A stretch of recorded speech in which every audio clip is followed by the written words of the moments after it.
આવનારા સમાજમાં જનરેશન નેક્સ્ટમાં છે, આપણે આપવાનું છે માત્ર નૈતિક શિક્ષણનો પાયો. Basically we need moral education. હું ધાર્મિક શિક્ષણની વાત નથી કરતો, હું નૈતિક શિક્ષણની વાત કરું છું. અને એ માટે પહેલા માં શરૂઆત કરીને ઘરે, હવે એ સોંપે છે સ્કૂલ અને શિક્ષકોને.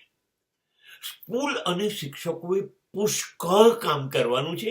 એ અત્યારે કામ કરી રહી છે એ દિશાએ એને 20% કામ કરવાનું છે. એ કામ કરી રહી છે ગુજરાતી જેવી ભાષાઓ, ઇતિહાસ, ભૂગોળ, ગણિત, વિજ્ઞાન વગેરે આ બધા વિષયોનું જ્ઞાનમાં અત્યારે 100% એ ડૂબી ગઈ છે. નહીં, એમાં એને 20% જ આપવાનું છે. કેમ કે હવે તો એ બધું જ બાળક મેળવી શકે એમ છે નેટ ઉપર જઈને, ગૂગલ પરથી એ લર્નિંગ કરી લેશે. પણ સ્કૂલ અને કોલેજોએ એક હવે આવી ગયું છે તો સારું બાળક બને, નીતિવાન બાળક, પાયાના ગુણો આપીએ: સત્ય, ન્યાય, નીતિ, ધર્મ, પ્રેમ, ફરજ પાલન, પ્રમાણિકતા, વફાદારી, નિર્દોષતા, એકબીજાને મદદ કરતું સહકારયુક્ત વલણ. આ પાયો છે.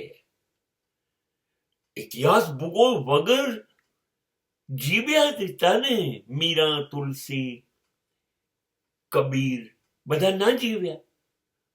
જીવાશે. પણ જો સંસ્કાર નહીં હોય, સંસ્કૃતિ નહીં હોય, એ તો સ્કૂલ અને શિક્ષક જ આપી શકશે.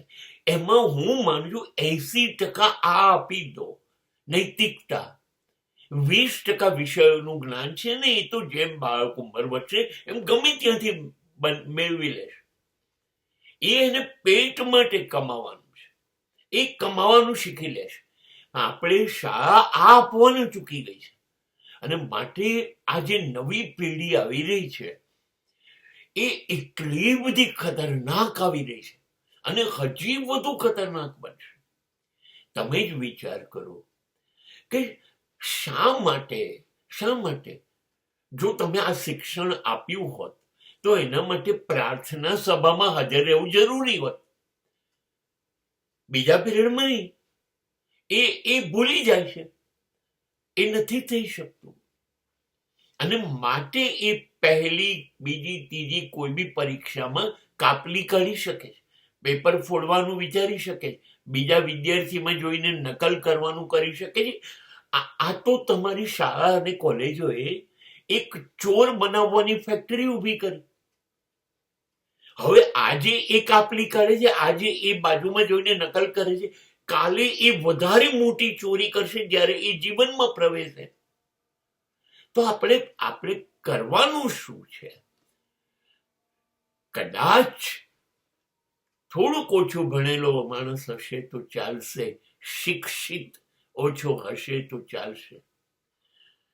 પણ જો નૈતિક નહીં હોય, કહેવાયેલો નહીં હોય, તો આવનારો સમાજ ભયજનક જિંદગી જીવતો હશે ને.